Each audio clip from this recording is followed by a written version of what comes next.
வணக்கம். மதிமுகம் செய்திகள். இன்றைய முக்கிய நிகழ்வுகளை பார்ப்பதற்கு முன்பாக தலைப்பு செய்திகளை பார்க்கலாம். தமிழ்நாட்டு இளைஞர்களுக்கு புதிய வேலை வாய்ப்புகளை பிக்டெக் நிறுவனம் உருவாக்க வேண்டும். முதலமைச்சர் மு.க.ஸ்டாலின் வலியுறுத்தல்.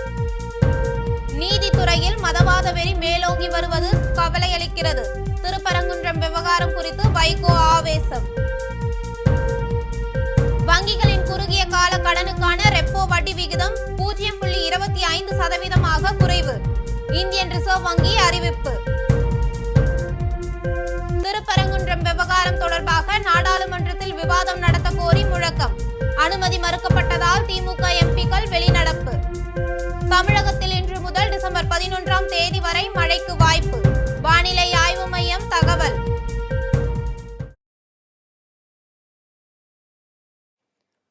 வங்கிகளின் குறுகிய கால கடனுக்கான ரெப்போ வட்டி விகிதம் 0.25% குறைந்துள்ளது என ரிசர்வ் வங்கி அறிவித்துள்ளது. மும்பையில் வங்கிகளுக்கு ரிசர்வ் வங்கி வழங்கும் கடனுக்கு விதிக்கப்படும் வட்டி விகிதம் தொடர்பாக 2 மாதங்களுக்கு ஒருமுறை இந்திய ரிசர்வ் வங்கி கூடி முக்கிய முடிவுகளை எடுக்கும்.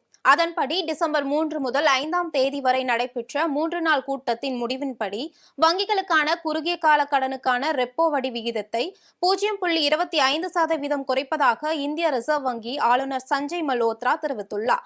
இது தொடர்பாக பேசிய சஞ்சய் மல்ஹோத்ரா, வளர்ந்து வரும் பெரிய பொருளாதார நிலைமைகள் மற்றும் எதிர்கால கண்ணோட்டம் குறித்து 2 மாத நாணய கொள்கை கூட்டத்தில் விரிவாக ஆலோசிக்கப்பட்டது எனவும், அதன்படி வலுவான மொத்த உள்நாட்டு உற்பத்தி வளர்ச்சி, பணவீக்கம் குறைந்துள்ளதன் காரணமாக வங்கிகளுக்கான குறுகிய கால கடனுக்கான ரெப்போ வட்டி விகிதத்தை 0.25% குறைக்கப்பட்டுள்ளது என தெரிவித்தார். இதையடுத்து வங்கிகளுக்கு ரிசர்வ் வங்கி வழங்கும் குறுகிய கால கடனுக்கான ரெப்போ வட்டி விகிதம் 5.50%லிருந்து 5.25%ஆக குறைந்துள்ளது.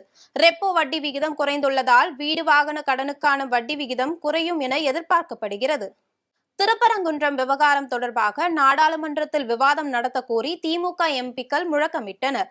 திருப்பரங்குன்றம் விவகாரத்தில் உயர்நீதிமன்ற மதுரை கிளை பிறப்பித்த உத்தரவை எதிர்த்து உச்சநீதிமன்றத்தில் தமிழ்நாடு அரசு மேல்முறையீடு செய்துள்ளது. இதனை சுட்டிக்காட்டி நேற்று தீபம் ஏற்ற போலீசார் அனுமதி மறுத்தனர். இதனிடையே நைனா நாகேந்திரன், எச். ராஜா உள்ளிட்டோர் கைது செய்யப்பட்டனர். இந்நிலையில் திருப்பரங்குன்றம் விவகாரம் தொடர்பாக நாடாளுமன்றத்தில் விவாதம் நடத்த கோரி திமுக சார்பில் ஒத்திவைப்பு தீர்மான நோட்டீஸ் அளிக்கப்பட்டது. திமுகவின் மக்களவை குழு தலைவர் டி.ஆர். பாலு மற்றும் மாநிலங்களவை குழு தலைவர் திருச்சி சிவா ஆகியோர் ஒத்திவைப்பு தீர்மானம் நோட்டீஸ் வழங்கினர். தொடர்ந்து திருப்பரங்குன்றம் விவகாரம் தொடர்பாக நாடாளுமன்றத்தில் திமுக மற்றும் கூட்டணி கட்சி எம்பிக்கள் தொடர் முழக்கம் எழுப்பினர். அப்போது தமிழ்நாட்டில் உள்நோக்கத்துடன் கலவரத்தை ஏற்படுத்த முயற்சிக்கிறார்கள் என குற்றம் சாட்டினர். இந்நிலையில் திருப்பரங்குன்றம் விவகாரத்தை விவாதிக்க துணை குடியரசுத் தலைவர் சி.பி. ராதாகிருஷ்ணன் மறுப்பு தெரிவித்த நிலையில் அதற்கு எதிர்ப்பு தெரிவித்து அவையிலிருந்து திமுக எம்பிக்கள் வெளிநடப்பு செய்தனர். நீதித்துறையில் மதவாத வெறி மேலோங்கி வருவது கவலையளிப்பதாகவும், நஞ்சை விதைக்கும் அளவில் மதுரை நீதிபதி தீர்ப்பளித்துள்ளதாகவும் வைகோ குற்றம் சாட்டியுள்ளார். சென்னை எழும்பூரில் உள்ள மதிமுக தலைமை அலுவலகத்தில் மதிமுக பொதுச் செயலாளர் வைகோ செய்தியாளர்களை சந்தித்தார். அப்போது பேசிய அவர், போதைப்பொருள் ஒழிப்பு, சாதி மோதல் தடுப்பு உள்ளிட்ட கோரிக்கைகளை வலியுறுத்தி ஜனவரி 2ஆம் தேதி அன்று திருச்சி முதல் மதுரை வரை சமத்துவ நடைபயணம் தொடங்க உள்ளதாக தெரிவித்தார். இதையடுத்து திருப்பரங்குன்றம் விவகாரத்தில் மதுரை நீதிபதி தான் தோன்றித்தனமாக மனதில் இருக்கும் வெறுப்பை விதைக்கும் அளவில் தீர்ப்பை கொடுத்துள்ளதாக கண்டனம் தெரிவித்தார். மேலும் நீதிபதி நாற்காலியில் உட்கார்ந்து கொண்டு இந்த வேலையை செய்யக்கூடாது எனவும் வைகோ விமர்சித்தார். தாய்மார்கள், பெண்கள் வரிசை ஆயிரக்கணக்கில் வந்து ரோட்டில் நின்னாங்க வெயிலில் கூட. எப்படியாவது டாஸ்மாக் கடையை ஒழிச்சுதான் என் பொம்பளை பிள்ளைங்க பத்திரமா இருக்க முடியுமெல்லாம் சொன்னாங்க. வீட்டை விட்டு போகும்போது பயமாக இருக்குன்னு சொன்னாங்க. உங்கள் தாயார் கூட சேர்ந்த ஆட்களை அடித்து நொறுக்கிற மாதிரி நாங்களும் இந்த கடைகளெல்லாம் அகற்றணும் அப்படின்னு தான் என்கிட்ட சொன்னாங்க. ஆனாலும் மதுக்கடைகளுக்கு முன்னாலே சாயங்காலம் பார்த்தா ஒரு 200 பேர் இன்றைக்கி இருக்கிறத பார்க்க முடிகிறது. ஒயின் ஷாப்புக்கு முன்னாடி, டாஸ்மாக்கு முன்னாடி. அதை முழுமையாக நிறுத்த முடியவில்லை. அந்த கருத்திலே நான் உறுதியாக இருக்கிறேன்.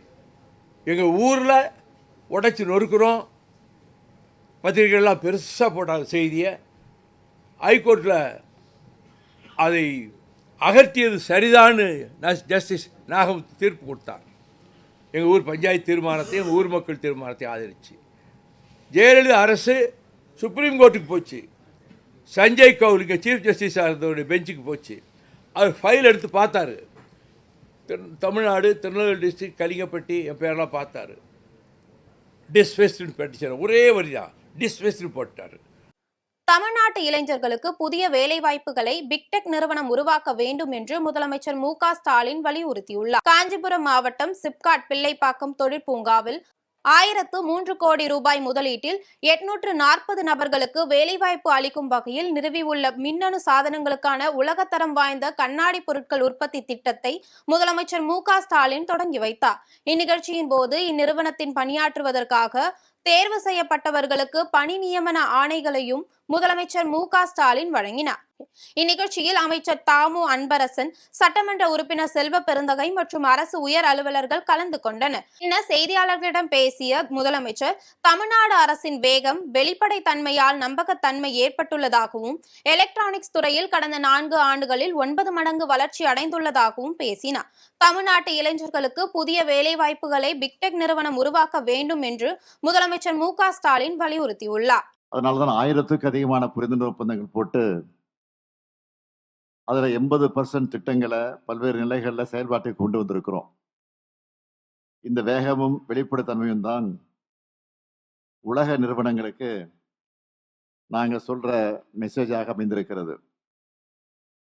பல உலக நிறுவனங்களுக்கு இந்த ட்ரஸ்ட் இருக்கிறதுனால தான் கடந்த 4 ஆண்டுகளில் எலக்ட்ரானிக்ஸ், ஜிசிசி, R&D போன்ற துறைகளில் மகத்தான வளர்ச்சியை சாதிச்சிருக்கிறோம்.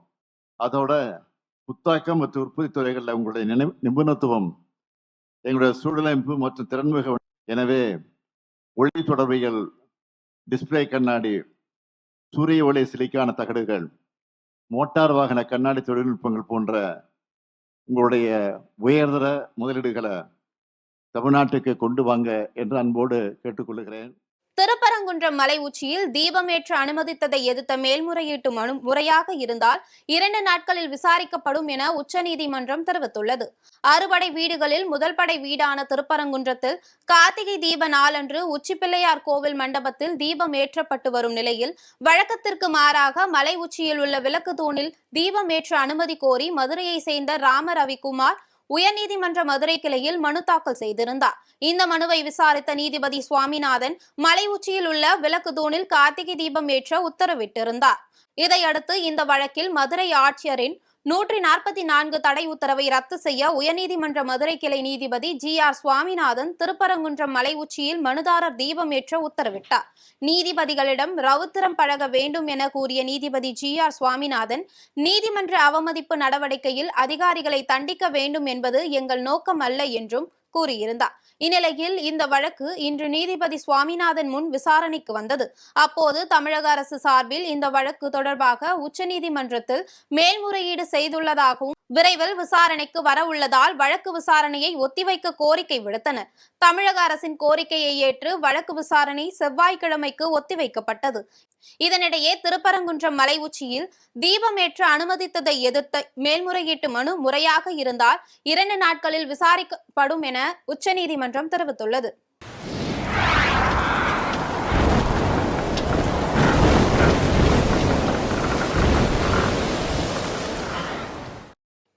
தமிழகத்தில் இன்று முதல் டிசம்பர் 11ஆம் தேதி வரை ஓரிரு இடங்களில் லேசானது முதல் மிதமான மழை பெய்ய வாய்ப்புள்ளது என வானிலை ஆய்வு மையம் தெரிவித்துள்ளது. இது தொடர்பாக சென்னை வானிலை ஆய்வு மையம் வெளியிட்டுள்ள செய்திக்குறிப்பில், தென்மேற்கு வங்கக்கடல் மற்றும் அதனை ஒட்டிய பகுதிகளின் மேல் நிலவும் வளிமண்டல கீழடுக்கு சுழற்சி காரணமாக இன்று முதல் டிசம்பர் 11ஆம் தேதி வரை தமிழகத்தில் ஓரிரு இடங்களிலும், புதுச்சேரி மற்றும் காரைக்கால் பகுதிகளிலும் லேசானது முதல் மிதமான மழை பெய்யக்கூடும் என தெரிவிக்கப்பட்டுள்ளது. சென்னை மற்றும் அதன் புறநகர் பகுதிகளை பொறுத்தவரையில் வானம் ஓரளவு மேகமூட்டத்துடன் காணப்படும் எனவும், நகரின் ஒரு சில பகுதிகளில் இடி மின்னலுடன் கூடிய லேசானது முதல் மிதமான மழை பெய்யக்கூடும் எனவும் வானிலை ஆய்வு மையம் தெரிவித்துள்ளது. சென்னையில் பல்வேறு கோரிக்கைகளை வலியுறுத்தி இடைநிலை பதிவு அமைப்பு ஆசிரியர்கள் இயக்கம் சார்பில் கண்டன ஆர்ப்பாட்டம் நடைபெற்றது. சென்னை எழும்பூர் ராஜரத்தினம் அரங்கம் அருகே இடைநிலை பதிவு அமைப்பு ஆசிரியர்கள் இயக்கம் சார்பில் ஆர்ப்பாட்டம் நடைபெற்றது. இதில் 7000க்கும் மேற்பட்ட ஆசிரியர்கள் கலந்து கொண்டனர். அப்போது ஆசிரியர்களுக்கான அடிப்படை ஊதிய தொகை குறைக்கப்பட்டதை கண்டித்தும் பல்வேறு கோரிக்கைகளை வலியுறுத்தியும் கண்டன கோஷங்கள் எழுப்பினர். சொன்னீர்களே கேட்கிறோம் கேட்கிறோம் கேட்கிறோம் கேட்கிறோம் கேட்கிறோம் கேட்கிறோம் கேட்கிறோம் கேட்கிறோம் சொன்னதை தானே கேட்கிறோம் சம ஊதியம் வழங்கிடுங்க வழங்கிடுங்க வழங்கிடுங்க வழங்கிடுங்க நிறைவேற்றிடுங்க நிறைவேற்றிடுங்க நிறைவேற்றிடுங்க வேலைக்கு சம ஊதியம் சம வேலைக்கு சம ஊதியம் ஒற்றை கோரிக்கை வெல்லட்டும் ஒற்றை கோரிக்கை வெல்லட்டும் ஒற்றை கோரிக்கை வெல்லட்டும் ஒற்றை கோரிக்கை வெல்லட்டும். நாடு முழுவதும் பரப்புரை செய்ய விஜயனுக்கு அனுமதி தந்துள்ளார் என நாஞ்சில் சம்பத் தெரிவித்துள்ளார். தமிழக வெற்றிக் கழகத்தின் தலைவர் விஜய் முன்னிலையில் திராவிட இயக்க பேச்சாளர் நாஞ்சில் சம்பத் தாவேகாவில் தன்னை இணைத்துக் கொண்டார். தொடர்ந்து சென்னை ஆழ்வார்பேட்டையில் செய்தியாளர்களை சந்தித்த நாஞ்சில் சம்பத் தமிழக வெற்றிக் கழகத்தின் தலைவர் விஜயை சந்தித்து நீயும் முதல்வராகலாம் என்ற புத்தகத்தை வழங்கி கட்சியில் தன்னை இணைத்துக் கொண்டதாக தெரிவித்தார். கடந்த காலங்களில் ஏற்பட்ட கசப்புகள் விஜயை சந்தித்த பிறகு புதிதாய் பிறந்தது போல இருந்தது என கூறினார். தம்பி விஜய் அவர்களை சந்தித்து பொன்னாடை அணிவித்து நீயும் முதல்வராகலாம் என்கிற புத்தகத்தை கொடுத்து தாவேகாவில் இன்று என்னை நான் இணைத்துக் கொண்டேன். 6 ஆண்டு காலம் எந்த அரசியல் கட்சியிலும் என்னை இணைத்துக் கொள்ளாமல் திராவிட இயக்கத்தின் சொற்பொழிவாளர் என்று சொல்லி பெரியார் அண்ணா லட்சியங்களை பேசி வந்த நான் இன்றைக்கு தாவேகாவில் இணைத்து கொண்டு நாடு முழுக்க தாவேகாவினுடைய ஒரு பிரச்சாரகனாக பவனி வர தம்பி விஜய் என்னை அனுமதித்திருக்கிறார்.